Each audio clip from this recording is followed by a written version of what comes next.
आज का विषय था गुणों का पुरस्कार ही भगवान की सच्ची विषय है। इसी से रिलेटेड है कि भाई साहब ने जो प्रश्न किया कि आप अतिरिक्त ऊर्जा कहाँ से पाएं किसी काम को करने की। तो वो बात आप अपने तरीके से बताएं कि गुणों का पुरस्कार ईश्वर की सच्ची पूजा हो, कैसे हो। जहाँ तक विषय को मैं समझ पा रहा हूँ, अब वीडियो मत बनाइए। हाँ, बोलिए। क्योंकि विषय पे अब अचानक से विचार करना पड़ जाता है। हाँ। तो मुझे लगता है कि गुणों के पुरस्कार से तात्पर्य है जब हम बाह्य जगत को छोड़कर अंतः जगत की यात्रा करते हैं और अपनी चेतना को जब परिष्कृत करने का प्रयास करते हैं और उसके सर्वोत्तम रूप में अव्यक्त होती है हमारी चेतना, तो जो सकारात्मक गुणों से हम अपने चारों ओर से सकारात्मकता फैलाते हैं। जैसे जब आपने कहा भगवान की सच्ची पूजा है, तो मानव के बारे में कहा जाता है कि दोनों तरह के गुणों का समावेश है उसमें। उसमें दैवीय गुण भी है, दानवीय गुण भी है। और गुणों के परिष्कार का तात्पर्य है कि दानवीय गुण धीरे धीरे कम होते जाएं और दैवीय गुण धीरे धीरे बढ़ते जाएं। तो जैसे ही दैवीय गुण परिष्कृत होते जाएंगे, उन्नत होते जाएंगे और दानवीय गुण, दानवीय वृत्तियां हमारे जीवन से कम होती जाएंगी, तो हम अपने आप स्वतः भगवान के करीब पहुंचते जाएंगे। जैसे मानव जीवन के बारे में कहा जाता है कि अमावस्या के घोर तमस से उत्तरोत्तर विकसित होते पूर्णिमा के पूर्ण प्रकाश तक की यात्रा ही मानव जीवन की यात्रा है। यानी पशुवृत्ति से निकलकर देवत्व को पा लेने की यात्रा ही मानव जीवन की यात्रा है। पशुवृत्ति और देवत्व के ठीक बीच में जो खड़ा है वो है मनुष्य। यानी कि पशुवृत्ति के जो गुण हैं वो धीरे धीरे हमें निकालने हैं और जो दैवीय गुण हैं उनका धीरे धीरे हमें विकास करना है। तो हम मनुष्य से देवता होने की जो यात्रा है वो हम पूरी कर पाएंगे और प्रभु के करीब हो जाएंगे। गुरुदेव भी कहते हैं कि मनुष्य में देवत्व का उदय और धरती पर स्वर्ग का अवतरण। तो जहाँ तक मैं समझ पा रहा हूँ, गुणों के परिष्कार से यही मतलब है, और कि हम जब हम कहते गुणों का परिष्कार ही भगवान की सच्ची सेवा है, तो मैं यही मतलब समझ पा रहा हूँ। Thank you. आप बताएं इस बारे में।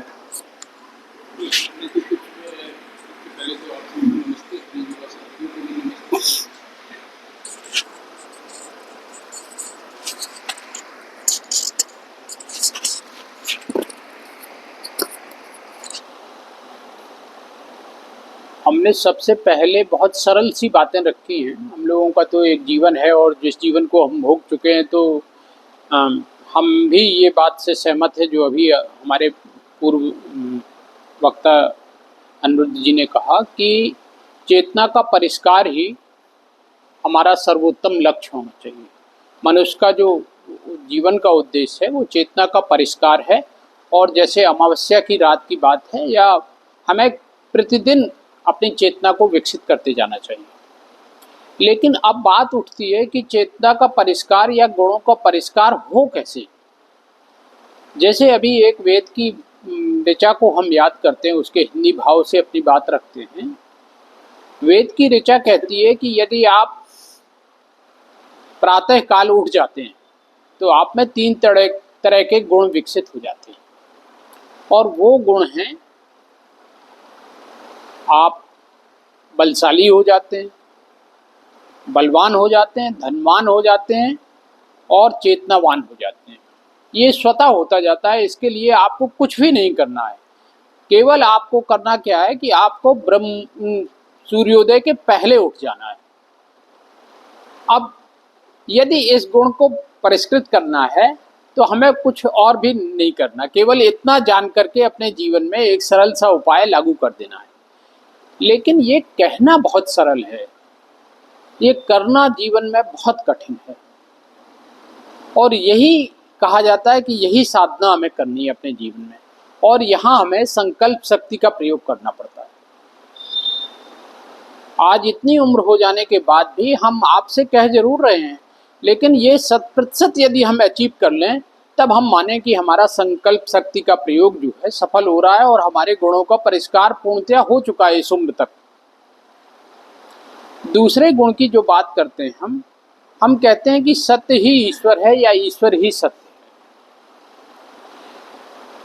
तो ये जो एक छोटा सा सेंटेंस है, लेकिन ये हमारे तमाम अवगुणों को दूर कर देने की शक्ति रखता है अपने आप। हम इस बात पर नहीं जाते हैं कि सत्य ही ईश्वर है या ईश्वर ही सत्य है, क्योंकि हम तो सत्य के अनुयायी बन सकते हैं, लेकिन ईश्वर को तो अनुभव किया जा सकता है, ईश्वर को देखा नहीं जा सकता। तो इस विषय में यदि हम एक इस संकल्प के साथ अपने जीवन को आगे बढ़ाएं तो हमारी साधना सच्ची साधना है, हम ईश्वर के निश्चित रूप से करीब जा सकते हैं।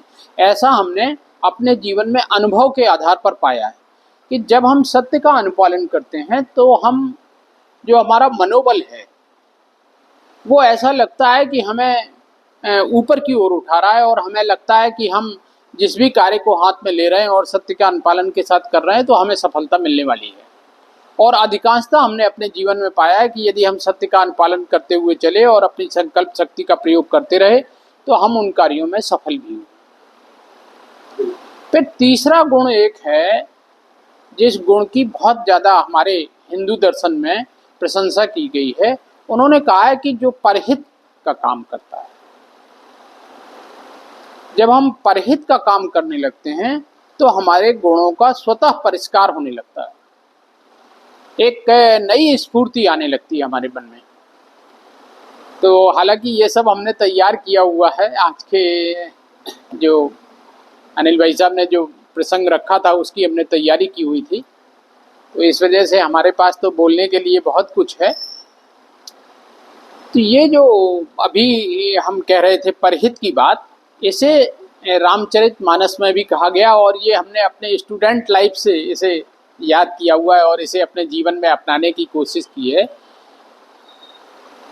कि परहित बस जिनके मन माही, उनकर जग कछु दुर्लभ नाही।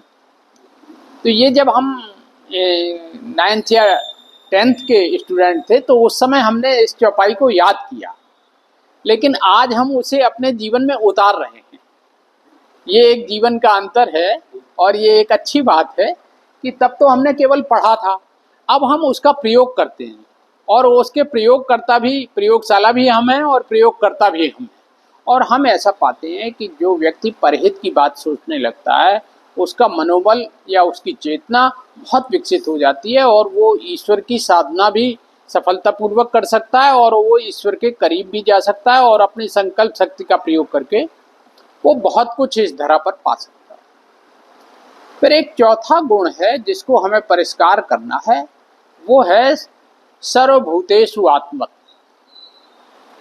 अभी थोड़ी देर पहले जो हमारे पुराने वक्ता बाल गंगाधर तिलक की बात कर रहे थे, और जो अभी गणेश उत्सव महाराष्ट्र में चल रहा है और जिसकी खोज उन्होंने की थी, गणेश उत्सव की, जो आज पूरे भारत में व्याप्त हो गया है।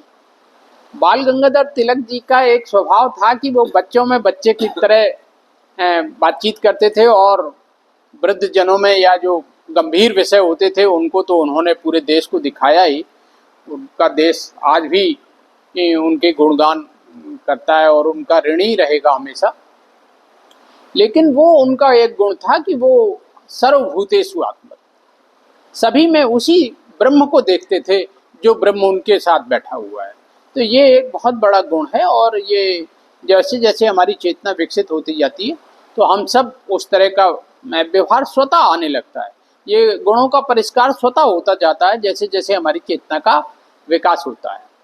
तो हम ऐसा मानते हैं कि हमारा वार्ता का समय पूरा हो गया है। बहुत बहुत धन्यवाद, प्रणाम। जैसे आपने अमृत भैया ने एक बात कही थी कि महात्मा गांधी की बात की थी जी, ये राजनीति में ये अगर प्रेरित हैं तो महात्मा गांधी के सिद्धांतों के आधार पे हम आगे जा सकते हैं। महात्मा गांधी की यही कहते जी, सत्य को ही उन्होंने अपना हथियार लिया था, वही एक बल था, और ईश्वर उनका बैकग्राउंड में खड़ा हुआ। और उन्होंने छोटे छोटे संकल्प लिए थे, बड़े नहीं। परम पूज्य गुरुदेव भी यही कहते हैं कि बेटा छोटे छोटे संकल्प लो, बड़े लोगे तो बड़े एकदम अगर गड़बड़ा जाएंगे तो तुम हताश हो जाओगे। तो छोटे छोटे संकल्प, छोटे छोटे संकल्प जैसे जब आप राजनीति के क्षेत्र में कोई आंदोलन में उतरते हैं तो नुक्कड़ सभाओं के माध्यम से हम छोटे छोटे संकल्प ले सकते हैं और 10 लोगों में उतने पैसे जो एक स्थान पर जाके हमने खर्च किए, हॉल लिया और तमाम व्यवस्थाएं बनाई, तो खर्चा तो हुए है और खर्चा हुआ और वो लोग नहीं आए और उन्होंने उसको रिस्पॉन्स नहीं दिया या अनमने भाव से है तो एक हताशा हो जाए। तो हमें छोटे छोटे संकल्प लेके चलना चाहिए। महात्मा गांधी ने हमेशा छोटे छोटे संकल्प लिए और वो जैसे ही गड़बड़ी लगती थी वो हट के भग जाते थे अपने स्थापना में। वो श्री राम सबको संपत्ति कुछ समय आश्रम में रहते थे 2-3 महीने, हाँ फिर नई योजना नई ऊर्जा लेकर जो प्रयास किया हम इसकी बधाई देते हैं आपको। लेकिन हाँ ये भी सलाहगंज महात्मा गांधी से अगर इंस्पायर है तो महात्मा गांधी आपको वहाँ ले जाएंगे। भाई साहब ने भी यही कहा कि सत्य और संकल्प बन दो इसके तरीके हैं और इसमें जब हम उतरते हैं तो भगवान के नजदीक होते चले जाते हैं, दोनों का परिष्कार होता चला जाता है।